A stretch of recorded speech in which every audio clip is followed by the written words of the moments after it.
саламатсыздар ма? Мен міне будиненің жұмыртқасын бүгін әкеліп жаңа өзінің қорасынан алып келдім. Жаңа тұқымдар.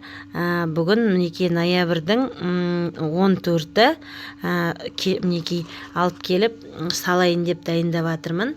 Мінекей бірнеше жұмыртқа көп алып келдім. Әлі ана жақта да жұмыртқа бар. Осыларды инкубаторда қосып дайындап жатырмын. 37-8-ге ысытып қойдым. Әзірше бір лоток қойдым. Мінекей ішіне бір лоток қойдым. Екінші лотокты алып тастадым. Инкубатордың ішін жақсылап марганцовка қосқан сумен перекис водороды қосып жуып шықтым. Дезинфекция барлық мына сеткісіне дейін іші сыртының бәрін дезинфекцияладым. Енді мына инкубатор қызып тұру керек. Мына инкубаторға құйған суыңызда ыссы болу керек. Қазір ыссы судан тағы добавить етем қосып. Себебі инкубатор бірден жұмыртқаны салған кезде бірден көтеріп кету керек. Сондықтан жұмыртқаңыз салқын болмау керек. Жұмыртқа үй температурасында тұрған жылы жұмыртқа болу қажет. Градус түскен кезде мына матрица вегас нелері жақсы міне айқайлап өзі сигнал беріп жатыр. 37-8-ді ұстап тұру керек қой. Градус түсті деп айтып жатыр. Бірінші басында тез ысып кет тұру керек. Инкубатор сол үшін жылы жерде тұру керек. Инкубатор именно ішіне құйған суда ыссы су құйғаныңыз жақсы. Мұздай су құйсаңыз жылып болмайды. Мына жұмыртқа тез жылынып айналып кету керек. Ұзақ тұрмау керек. Ішіне зиян болмау керек. Бірден қызып кету керек. Алғашқы 10 күнде сол қызу керек. 30-4 тез көтеріліп келатыр. Суымда ыссы болғандықтан маған 37-8 болу керек. Мінекей инкубатордың ішіне орналастырдым. Мынау ашқасын осылай 28-4 көрсетіп тұр. Балапанды 10 күнге дейін 37-8-де осы жұмыртқаны қою керек. Бұл дененің одан кейін да сондай да тұрады. Мына пока мен екі суды қойдым екі жағына. Нені 70-ке дейін қойсам болады. Так, екеу болған кезде мінекей 70, кішкене 35-ке қойын.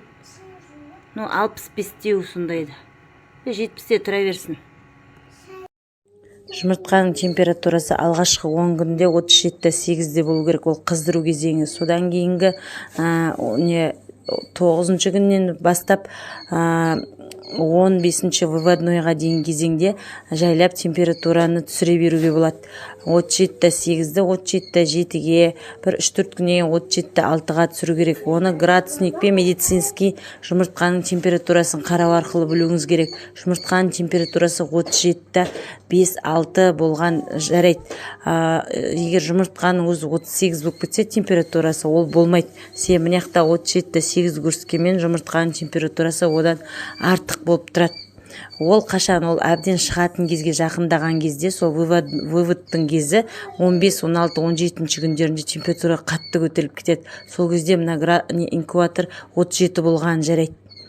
Сол шығатын кезде влажностьті көтересіздер, ал ана ортасындағы сол 15-ші күнге дейін, яғни 9-ші күннен бастап сушка 35 влажностьпен тұру керек 35%. Алғашқы басында 65 влажностьпен тұру керек. Мынау мен дайындап қойған арнайы коробкалерім, бірақ негізі брудерде болған жақсы балапанның. Мен құрам дайын болмай қалып тұр ғой. Сол ең бірінші балапан шыққан кезде үймелеп қалмау керек. Бір жерге 35-36 градус температурада оларды ұстау керек. Осындай жылытқыштар арқылы датчиктері болса өте жақсы, қатты ысып та кетпейді, қатты суып та кетпейді. Және мына бройлерный перепелкада градусникпен мінекей соңғы жағы шығып қалды. Жан жағында істеп қойдық. Соңғы жағы шығып жатыр бұл денелердің. Мінекей. Ал енді мына жақта бұл денелерді суын қойып, жемін қойып отырғызып қойдық. Мына жерде датчигі бар. Температура қарап тұрған. Бұны төменгі жағын көрсетіп тұр. Міне мына яқта да солай. Мына яқта көбісі шықты. Жемдерін ұнтап бердік. Жемдерін жеп жатыр. суларын ішіп жатыр. Бәрі су ішіп көрін болып жатыр. Суға анадай мұншақтар салып қоямыз. Болмаса анадай провод ішіне түсіп кетеді судың банкының жанына. Ана ыдысқа кофемолкамен ұнтап қойдым. Нені жемді. Неқті бәрі жүр. Мынау кешегі нелер, бөденелер уже жүгіріп жүр. Тек астарын ауыстырып үлгеріп жатырық. Несін жай шүберек салып қойдым. Негізі тездетіп бұларды брудерге шығару керекпін. Қораға қазір қыс. Сол қораны утеплять етіп жатыр ғой, гаражды. Соны үлгермей жатыр күйеу жұмыста. Сондықтан әзір осылай тек қайта-қайта мынадай астындағы шүберегін ауыстырып үлгеріп жатырмын. Олар туа сала жем жейді ғой. Шустрый, шүкір. Мынау Қытай сайттан заказ берген балдыртын лампочкам. Мынадай датчигі бар. Әнекей өзі ысыған кезде 30 градуста сөнеді, демалып тұрады. Мінекей мына жерде де сол. Мінекей балапандар. Мынадай балапандар жайылып жатса, демек оларға жылы жақсы деген. Олар тоңса бір неге үйіліп қалады. Мынау датчигі жоқ кәдімгі өзіміздің советский лампочка 20-лық. Бұда да жылы міне жатыр. Ана жер имелеп атқанмен ол тоңып атқан жоқ, тек сол анам наоборот светтен қашып атыр, оларға свет ысау дейм. Бізде үйде теплый пол бар. Сондықтан теплый пол қосылып тұр. Кухняда тұр әзір бұлар. Мінекей мынау стартовый жемі. Бөдененің өзінің жемін беру керек. И надай кофемолкамен ұнтақтап береміз. Себебі басында олар кішкентай болады. Сол шекер салып бердім суларына. Бірінші 3 күн шекер, содан кейін чик-тоник салып берген жақсы дейді. Салмаса да бөденелер іштеме қылмайды, но менде қыс болғасын.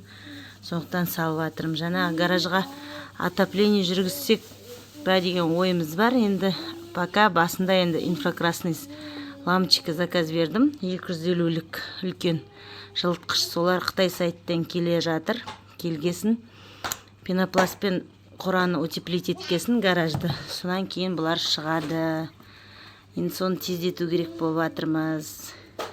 Әзір шүкір жағдайлар жақсы. 250 бөденеден салған 50 неаплот болды. Мына бройлерный Техас Феникс дегендер. Феникс деген Феникс па еді, сол породалар, олар ірі етті породалар мясной. Оларда сондай аплот нашар болады. Атештер жалқаулау болады. Сондықтан 50 өзі ескертті. Жұмыртқаны сатып алған кезде 50 неаплот болды. 12 ма задохлик болды. Дамымай қалған жұмыртқа. Қалғанның бәрі шықты. Мен балдарымда менімен қабаттасып сөйлеп жатыр. Мінекей. Жақсы жағдайлар, жемді жеп, суды ішіп үлгеріп жатыр. Бұлар тез-тез өседі ғой, ертөстіктегі жаңағы батыр сияқты. Сол Аллаға шүкір өсіп келе жатыр. Мынау гараждағы брудер, соны қызымыз екеуміз тазалап ақтайын деп жатырық. Бірақ гараж салқын болғасын, пока утеплить еткенше бұл әлі үйде тұр балапандар. Мынаны ақтап сыпырып. Мынау гараждағы қоянның клеткісі. Осы сатып алдым арнайы баяғыда. Сол қазір маған ертең бөденелерімнің молодняктарын ұстауға жарайды. Осындай 3 клеткі бар. Бұның ішіне бір 150 бөдене точно сияды. Соған арнап бұны да ақтап тазалап дайындап қоямыз. Есіктері бар, тек бұның жұмыртқа түсетін жері жоқ. Жұмыртқалаған кезде басқа клеткі дайындау керек.